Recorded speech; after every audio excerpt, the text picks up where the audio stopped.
চাঁদ দ্বিখণ্ডিত হওয়ার অলৌকিক ঘটনা। সম্পূর্ণ ভিডিও জুড়ে রয়েছি আমি আব্দুল্লাহ আল ফাহাদ।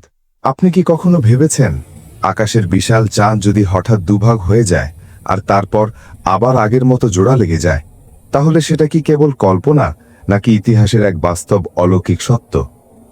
আজ আমি আপনাকে শোনাবো এমন এক ঘটনা, যে ঘটনা দেখে অবিশ্বাসীরাও স্তব্ধ হয়ে গিয়েছিল, আর আকাশ নিজেই সাক্ষ্য দিয়েছিল হযরত মুহাম্মদ সাল্লাল্লাহু আলাইহি ওয়াসাল্লামের নবুয়তের। আরবের বুকে তখন গভীর রাত। মক্কার আকাশে জ্বলজ্বল করছে পূর্ণিমার চাঁদ। চারপাশ নিস্তব্ধ, কিন্তু মানুষের অন্তর ছিল অস্থির। কুরাইশদের নেতারা এক জায়গায় জড়ো হয়েছিল। তাদের চোখে ছিল সন্দেহ, মনে ছিল অহংকার। তারা বলল, হে মুহাম্মদ, তুমি যদি সত্যিই আল্লাহর রসুল হও, তাহলে আমাদের জন্য একটি অলৌকিক নিদর্শন দেখাও। এই চাঁদকে দুভাগ করে দেখাও। তারা ভেবেছিল এটা অসম্ভব, এতে মুহাম্মদ সাল্লাল্লাহু আলাইহি ওয়াসাল্লাম ব্যর্থ হবেন আর তারা তাকে মিথ্যাবাদী প্রমাণ করবে। হযরত মুহাম্মদ সাল্লাল্লাহু আলাইহি ওয়াসাল্লাম শান্তভাবে আকাশের দিকে তাকালেন। চোখে কোনো ভয় ছিল না, কণ্ঠে কোনো দ্বিধা ছিল না। তিনি আল্লাহর কাছে প্রার্থনা করলেন, তারপর আঙুল তুলে চাঁদের দিকে ইশারা করলেন। আর ঠিক তখনই মক্কার আকাশে ঘটে গেল এমন এক ঘটনা যা ইতিহাস কখনো ভুলতে পারেনি। চাঁদ দুভাগ হয়ে গেল। এক অংশ একদিকে, আরেক অংশ অন্যদিকে সরে গেল।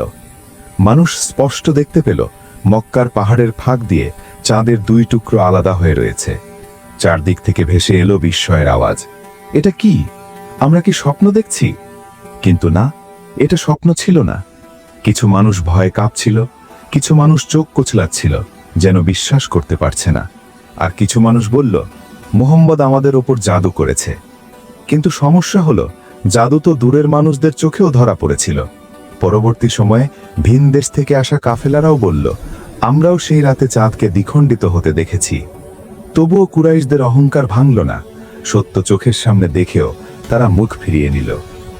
এই ঘটনার পর আল্লাহ তাআলা কুরআনে নাজিল করলেন, কিয়ামত নিকটে এসে গেছে আর চাঁদ দ্বিখণ্ডিত হয়েছে। সূরা আল কামার 1 নম্বর আয়াত। এই আয়াত শুধু একটি ঘটনা নয়, এটা ছিল আকাশের পক্ষ থেকে এক জ্বলন্ত সাক্ষ্য। এই অলৌকিক ঘটনা আমাদের শেখায়, সত্য কখনো শক্তির মুখাপেক্ষী নয়।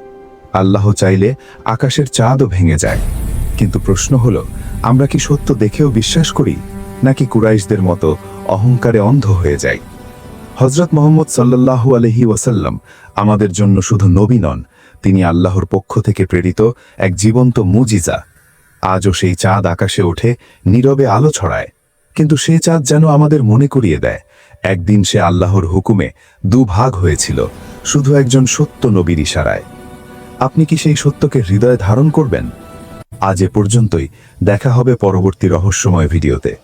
ভিডিওটি যদি ভালো লেগে থাকে, অবশ্যই লাইক, কমেন্ট এবং সাবস্ক্রাইব করতে ভুলবেন না।